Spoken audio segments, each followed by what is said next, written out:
بسم اللہ الرحمن الرحیم۔ ہماری روزمرہ کی زندگی میں بہت سی ایسی چیزیں اور واقعات ہیں جنہیں ہم منحوس اور برا سمجھتے ہیں، جن کے متعلق بعض لوگوں کا یہ عقیدہ یا وہم و گمان رہتا ہے کہ ان کی وجہ سے مصیبتیں، پریشانیاں اور بلائیں آتی ہیں۔ ایسی باتوں کو توہم پرستی اور بدشگونی کہتے ہیں۔ حالانکہ اسلام میں نحوست، توہم پرستی اور بدشگونی کی کوئی حیثیت نہیں ہے۔ سب سے بڑی نحوست انسان کی اپنی بدعمالیاں اور گناہ ہیں جو اسے پریشانیوں اور مصیبتوں میں مبتلا کرتی ہیں، جیسا کہ اللہ سبحانہ و تعالیٰ کا قرآن کریم میں ارشاد ہے: ما اصاب من مصیبت فی الارض ولا فی انفسکم الا فی کتاب من قبل ان نبرأها ان ذلک علی اللہ یسیر۔ ترجمہ: نہ کوئی مصیبت دنیا میں آتی ہے، نہ خاص تمہاری جانوں میں، مگر اس سے پہلے کہ ہم اس کو پیدا کریں وہ ایک خاص کتاب میں لکھی ہوئی ہے۔ یہ کام اللہ تعالیٰ پر بالکل آسان ہے۔ سورۃ الحدید آیت نمبر 22۔ تفسیر ابن کثیر میں اس آیت کی تفسیر میں لکھا ہے کہ ہر مصیبت جو آسمان و زمین میں ہے وہ نفس کی پیدائش سے پہلے ہی رب کی کتاب میں موجود ہے۔ اس میں کیا شک ہے؟ زمین کی مصیبتوں سے مراد خشک سالی، قحط وغیرہ ہے، اور جانوں کی مصیبت دکھ، درد اور بیماری ہے۔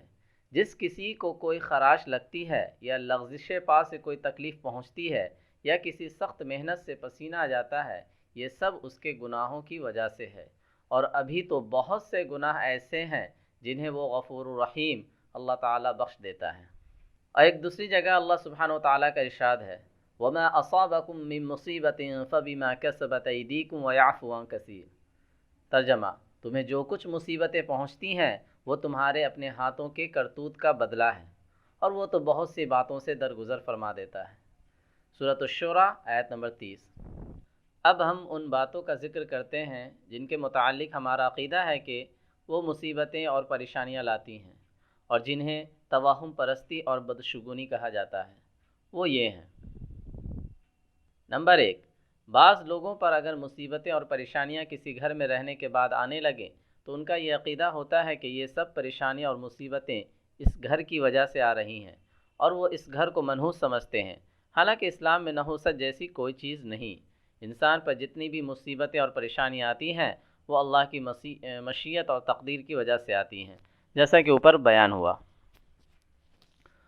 اور آپ صلی اللہ علیہ وسلم کا ارشاد ہے، حضرت عبداللہ بن مسعود رضی اللہ عنہ سے روایت ہے کہ رسول اللہ صلی اللہ علیہ وسلم نے 3 بار فرمایا: بدشگونی شرک ہے، اور ہم میں سے ہر ایک کو وہم ہو ہی جاتا ہے، لیکن اللہ اس کو توکل سے دور فرما دیتا ہے۔ نمبر 2، عصر کی نماز کے بعد جھاڑو لگانے یا رات میں گھر میں جھاڑو لگانے یا جھاڑو کو کھڑی رکھنے سے متعلق یہ کہنا کہ اس کی وجہ سے گھر میں خیر و برکت ختم ہو جاتی ہے، پریشانیاں و مصیبتیں آتی ہیں، یا اگر کسی شخص کو جھاڑو لگ جائے تو اس کا جسم سوکھ جاتا ہے، یہ بالکل بے اصل اور سراسر غلط ہے اور توہم پرستی ہے۔ نمبر 3، بعض لوگ یہ عقیدہ رکھتے ہیں کہ الٹا جوتا یا چپل اگر درست نہ کیا جائے یا چپل پر چپل چڑھ جائے تو اس سے کام بگڑ جاتا ہے، کام الٹے ہو جاتے ہیں یا سفر پیش آتا ہے وغیرہ، اس لیے جلد سے جلد اس کو سیدھا کر دیا جائے۔ یہ عقیدہ رکھنا سراسر غلط ہے۔ ہاں، یہ بات الگ ہے کہ کسی چیز کو سلیقے اور طریقے سے رکھنا ادب و تہذیب کے دائرہ میں آتا ہے۔ نمبر 4، بہت سے دکاندار صبح سویرے ادھار دینے یا فقیر مسکین کو صدقہ دینے کو منحوس اور برا سمجھتے ہیں۔ اسی طرح عصر اور مغرب کے وقت بھی، یہ بھی سراسر غلط ہے اور بدشگونی ہے، حالانکہ ہم جانتے ہیں کہ دونوں چیزیں شریعت کی روح سے بہت زیادہ ثواب کی حیثیت رکھتی ہیں۔ نمبر 5، بعض لوگ بلی کے رونے کی آواز سن کر یہ کہتے ہیں کہ اس کو بھگا دو ورنہ کوئی مر جائے گا۔ اس بات کا بھی شریعت اسلامی سے کوئی واسطہ نہیں ہے۔ نمبر 6، کچھ لوگ یہ سمجھتے ہیں کہ مرد کی بائیں آنکھ اور عورت کی دائیں آنکھ پھڑکنے سے کوئی مصیبت یا رنج ہوتا ہے، یا دائیں آنکھ میں درد ہونے سے مصیبتیں اور بائیں آنکھ میں درد ہونے سے خوشی حاصل ہوتی ہے۔ یہ باتیں بھی سراسر غلط ہیں۔ نمبر 7، کچھ لوگوں کا یہ خیال ہے کہ ہتھیلی میں کھجلی ہونے سے مال آتا ہے، یہ بھی غلط عقیدہ ہے۔ نمبر 8، بعض لوگ یہ خیال کرتے ہیں کہ مکان کی منڈیر پر کوے کے بولنے سے مہمان آتے ہیں۔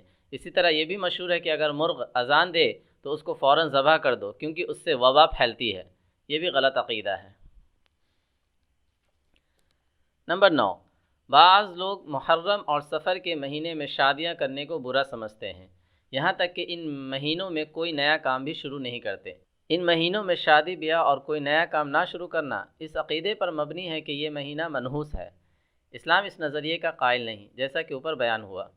لوگ محرم کو اس بنا پر منحوس سمجھتے ہیں کہ اس میں حضرت حسین رضی اللہ عنہ کی شہادت کا واقعہ پیش آیا تھا۔ اگر اس کے منحوس ہونے کی بنیاد یہی ہے تو اسلامی تاریخ میں کوئی بھی مہینہ صحابہ تابعین اور بزرگوں کی شہادت اور وفات سے خالی نہیں، تو پھر سال کے 12 مہینوں میں سے کسی بھی مہینہ میں نکاح نہ ہو پائے گا، اور پھر شہادت کے مہینے کو سوگ اور نحوست کا مہینہ سمجھنا بھی غلط ہے۔ اور سفر کو لوگ زمانہ جاہلیت میں منحوس سمجھتے تھے، تو آپ صلی اللہ علیہ وسلم نے اس بارے میں ارشاد فرمایا کہ سفر کا مہینہ منحوس ہونا یہ سب لغو خیالات ہیں، تو آپ کا یہ ارشاد کافی ہے اسے منحوس نہ سمجھنے کے لیے۔ نمبر 10، بعض لوگوں کا یہ عقیدہ ہوتا ہے کہ بدھ کے دن ناخن کاٹنے سے برس یا کوڑ کی بیماری ہو جاتی ہے، اور کچھ لوگوں کا منگل اور جمعرات کے دن، اور کچھ لوگ رات کو ناخن کاٹنے کو منحوس سمجھتے ہیں یا رزق میں کمی کا ذریعہ سمجھتے ہیں، اور کچھ لوگوں کا یہ عقیدہ ہوتا ہے کہ اگر کسی کے کٹے ہوئے ناخن پیروں کے نیچے آ جائیں تو اس کی بیماری لگ جاتی ہے۔ یہ سب باتیں سراسر غلط اور توہم پرستی کی علامت ہے۔ ان عقیدوں سے بھی بچنا ضروری ہے۔ اور بعض لوگ یہ خیال کرتے ہیں کہ اگر پانی میں ناخن ڈوب جائے تو اس کا استعمال مکروہ ہے، یہ بھی غلط ہے۔ ہاں، اگر ناخن میں میل کچیل جمع ہو تو ایسا پانی نظافت کے خلاف ہے۔ نمبر 11، بعض لوگوں کا یہ عقیدہ ہوتا ہے کہ اگر سانپوں کو مارا جائے گا تو ان کا جوڑی دار آ کر بطور انتقام ضرور لے گا۔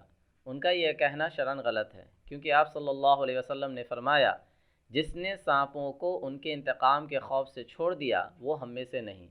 ہم نے جب سے ان سے دشمنی کی ہے اس کے بعد سے صلح نہیں کی۔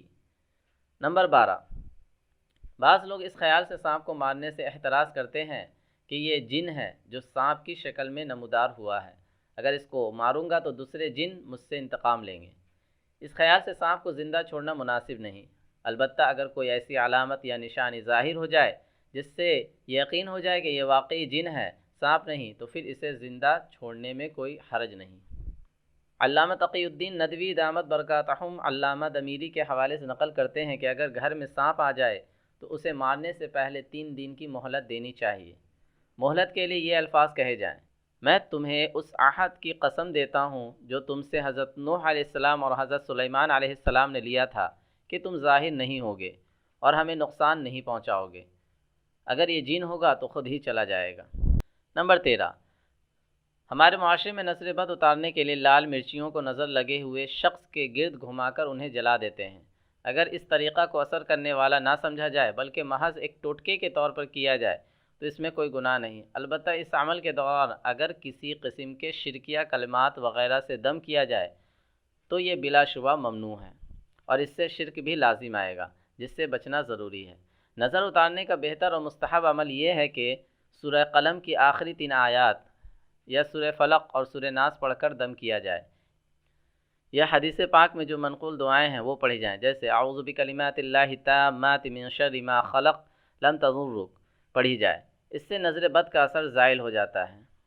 نمبر 14، بعض لوگوں کا یہ عقیدہ ہوتا ہے کہ بولتے یا کھاتے وقت زبان یا گال کٹ جائے تو اس کا مطلب ہے کہ کوئی برائی کر رہا ہے یا گالی دے رہا ہے، یہ بے دلیل خیال ہے۔ نمبر 15، بعض لوگ کسی دینی یا ایسی ہی عام کتاب کو کسی کا پیر لگ جاتا ہے تو وہ اس کے احترام کے لیے اسے چومتے ہیں۔ کچھ لوگ اس چومنے کو لازم اور اپنی اس غلطی کا کفارہ خیال کرتے ہیں، جبکہ اس طرح کی غلطی کے لیے محض احساس ندامت اور آئندہ اس طرح کی بے ادبی نہ ہو اس کا ارادہ کافی ہے۔ چومنے کو لازم یا کفارہ سمجھنا غلط ہے۔ نمبر 16، بعض لوگوں کا یہ عقیدہ ہے کہ اگر قرآن شریف غلطی سے گر جائے یا اس کی کسی طرح بے ادبی ہو جائے تو اس کے برابر اناج تول کر صدقہ دینا ضروری سمجھتے ہیں۔ اس میں یہ چیز تو ٹھیک ہے کہ ندامت و شرمندگی یا کفارے و جرمانے کے طور پر کچھ صدقہ دے دیا جاتا ہے جو نفس کی تنبیہ کے لیے ہوتی ہے کہ آئندہ ایسی غلطی نہ ہو، لیکن اس کو شریعت کی طرف سے واجب سمجھ لینا صحیح نہیں ہے۔ اور دوسری چیز جو اس میں غلط ہے وہ یہ کہ قرآن مجید کو تول کر اس کے برابر صدقہ دیا جاتا ہے، یہ بھی صحیح نہیں ہے، اپنی حیثیت کے حساب سے دے دینا چاہیے۔ نمبر 17، بعض لوگوں کا یہ خیال ہے کہ ایسی عورتیں جو اپنے خاوند کے انتقال کے بعد زندہ رہتی ہیں وہ بدبخت ہیں، اور جو عورتیں خاوند سے پہلے انتقال کر جاتی ہیں وہ خوش نصیب ہیں۔ ان کا یہ خیال غلط ہے، کیونکہ خوش بختی اور بدبختی انسان کے اچھے اور برے اعمال پر منحصر ہوتی ہے، پہلے یا بعد میں مرنے پر نہیں۔ نمبر 18، بعض لوگ کسی جانی یا مالی نقصان کا شکار ہونے پر یہ کہتے ہیں میری بدقسمتی کی وجہ سے ایسا ہوا۔ ان کا یہ جملہ اللہ تعالیٰ کی شان میں گستاخی اور بے ادبی ہے، کیونکہ حدیث شریف میں ہے اچھی اور بری تقدیر دونوں اللہ تعالیٰ کی طرف سے ہے، تو اللہ تعالیٰ کا ہر فیصلہ خیر ہے، اور چونکہ اللہ تعالیٰ حکیم ہے، خیر و شر سے متعلق اس کے تمام فیصلے حکمت و مصلحت پر مبنی ہوتے ہیں۔ نمبر 19، بعض لوگ اگر بتی جلانے کو سنت یا مستحب کہتے ہیں، اور کچھ لوگ اسے سنت اور مستحب تو نہیں سمجھتے مگر یہ خیال کرتے ہیں کہ اس سے بلائیں دور ہوتی ہیں۔ یہ تمام باتیں بے بنیاد ہیں، شریعت میں اس کی کوئی اصل و دلیل نہیں۔ البتہ پہلے زمانے میں لوگ خوشبو کے لیے عود جلاتے تھے، اب اس کی جگہ اگر بتی نے لے لی ہے تو اگر خوشبو حاصل کرنے کے لیے جلاتے ہیں تو پھر اس میں کچھ حرج نہیں۔ نمبر 20، بچے کی پیدائش پر مائیں اپنے بچوں کو نظر بد سے بچانے کے لیے اس کے گلے یا ہاتھ کی کلائی میں کالے رنگ کی ڈوری باندھ دیتی ہیں، یا بچے کے سینے یا سر پر کاجل سے سیاہ رنگ کا نشان لگا دیا جاتا ہے تاکہ بچے کو بری نظر نہ لگے۔ اگر اعتقاد کی خرابی نہ ہو، یعنی دھاگے یا کاجل کو نظر بد سے حفاظت کرنے والا سمجھا جائے تو پھر یہ غلط ہے۔ البتہ مقصد یہ ہو کہ بچہ بدنما ہو جائے تاکہ نظر نہ لگے، تب کوئی حرج نہیں۔ نمبر 21، بعض لوگوں کا یہ خیال ہوتا ہے کہ نماز پڑھنے کے بعد جائے نماز اسی طرح بچھا نہیں رہنے دینا چاہیے، اس لیے کہ شیطان اس پر نماز پڑھتا ہے۔ اس میں دو باتیں غلط ہیں۔ پہلی یہ کہ شیطان عبادت کرتا ہے، غلط ہے، کیونکہ عبادت تو حکم الہی کے بجا لانے کا نام ہے، جبکہ شیطان حکم الہی کا سب سے بڑا نافرمان ہے۔ دوسری یہ کہ مصلی کا کونا الٹنا شیطان کو عبادت سے روکنے کے لیے ہے، یہ پوری طرح غلط ہے۔ مصلی کا کونا الٹنے کا رواج تو اس لیے ہے کہ نماز سے فارغ ہونے کے بعد بلا ضرورت جائے نماز بچھی نہ رہے اور وہ خراب نہ ہو۔ نمبر 22، بعض لوگوں کو جب کسی کام میں نقصان ہوتا ہے یا کسی مقصد میں ناکامی ہوتی ہے تو وہ یہ جملہ کہتے ہیں آج صبح سویرے نہ جانے کس منحوس کی شکل دیکھی تھی۔ تو اس کا یہ جملہ صحیح نہیں ہے، کیونکہ اسلام میں کسی شخص، کسی چیز یا کسی وقت کے منحوس ہونے کا تصور نہیں۔ نمبر 23، بعض لوگوں کا یہ خیال ہوتا ہے کہ جس پانی سے آٹا گوندھا جائے اسے نہیں پینا چاہیے، کیونکہ اس سے بیماری ہوتی ہے، گلا پھول جاتا ہے۔ یہ خیال بھی سراسر غلط ہے۔ نمبر 24، بعض لوگوں کا یہ خیال ہے کہ زوال کے وقت یعنی دن کے 11 یا 12 بجے قرآن نہیں پڑھنا چاہیے، اور رات کے 12 بجے نماز نہیں پڑھنی چاہیے۔ دونوں باتیں غلط ہیں اور کم علمی کی علامت ہے۔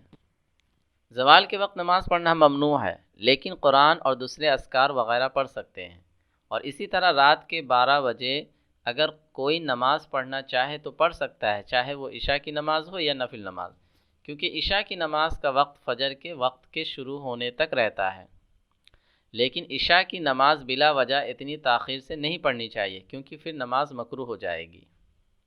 نمبر 25، بعض عورتوں کا یہ خیال ہوتا ہے کہ مسجد میں جب تک وقتیہ نماز کی جماعت نہ ہو جائے یا گھر میں جب تک مرد نماز نہ پڑھ لیں عورتیں نماز نہیں پڑھ سکتی، ان کی نماز نہیں ہوگی۔ یہ بھی سراسر غلط اور جہالت پر مبنی ہے، کیونکہ قرآن میں اللہ سبحانہ و تعالیٰ کا ارشاد ہے ان الصلاۃ کانت علی المؤمنین کتابا موقوتا، یقیناً نماز مومنوں پر مقررہ وقتوں پر فرض ہے۔ نمبر 26، بعض لوگوں کا یہ خیال ہے کہ مسجد میں آنے کے بعد پہلے بیٹھ جانا چاہیے، پھر سنت و نفل وغیرہ پڑھنا چاہیے۔ یہ بھی غلط ہے۔ اگر ان کا یہ بیٹھنا تھکاوٹ کی وجہ سے ہے تو پھر جائز ہے، لیکن اسے اگر ثواب سمجھ کر کیا جائے تو پھر غلط ہے، جیسا کہ آپ صلی اللہ علیہ وسلم کا ارشاد ہے تم میں سے جب کوئی مسجد میں آئے تو بیٹھنے سے پہلے 2 رکعت نماز پڑھے۔ یہ نماز نفل ہے اور اسے تحیۃ المسجد کی نماز کہتے ہیں۔ اس نماز کو سوائے مکروہ وقت کے جب بھی مسجد میں داخل ہوں پڑھنا چاہیے۔ اسلام میں ان سب باتوں کی کوئی جگہ نہیں ہے۔ آپ غور کریں گے تو پتہ چلے گا کہ ان میں اکثر عقیدے ہندوؤں کے یہاں پایا جاتا ہے، ان کے ساتھ رہنے سے ہم بھی ان عقیدوں کو ماننے لگے، لہٰذا ان سب عقیدوں سے بچنا ضروری ہے۔